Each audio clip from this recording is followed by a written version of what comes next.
It's Wednesday morning, 8 a.m.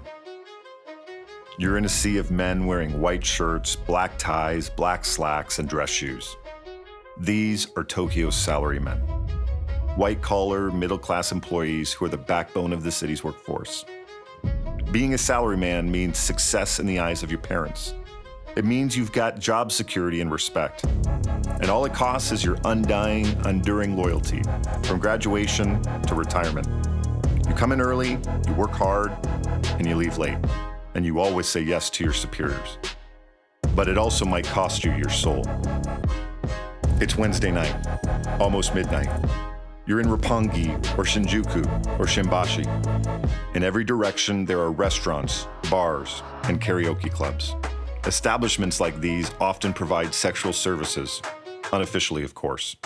If you peered through a window, you'd see scores of white shirts and black slacks. Salarymen. Lots and lots of salarymen. What Americans might call happy hour, Japanese called nomikai, which is literally translated as meeting to drink. During nomikai, everyone is a peer, even in a top-down society like Japan. If you're a salaryman in Tokyo, this is the schedule for success. But someone else pays a cost for this schedule. Families.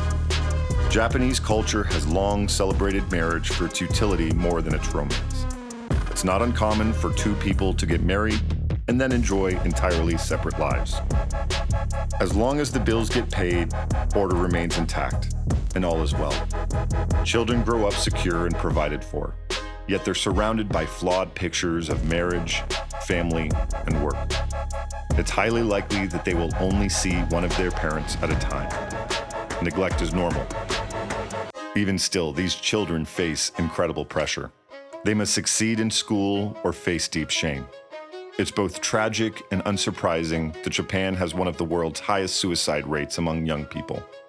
In 2023 alone, nearly 22,000 young people took their own lives. Japan's most common religions, Shintoism and Buddhism, have nothing to say to any of this. No help to give. Why? Because they have no understanding of human sin. Christianity exposes the sinfulness of man. Japanese religions argue the inherent goodness of man and tends to reward them for their good behavior. The Japanese word for sin is sumi. It's usually only applied to criminal offenses, and since most Japanese people haven't broken the law, they don't think of themselves as sinners.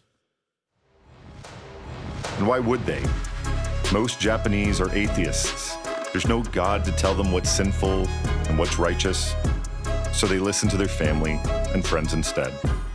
In Japan, good behavior maintains social harmony, and bad behavior disrupts it. Sure, they can do better, but they definitely don't need a savior. In Tokyo, there's a great need for the gospel of grace to be preached to guilty sinners, especially to a people who believe they're innocent.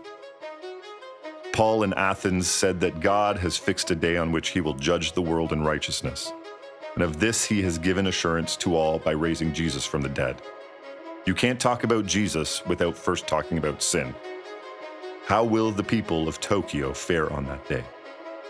Not well, unless someone tells them.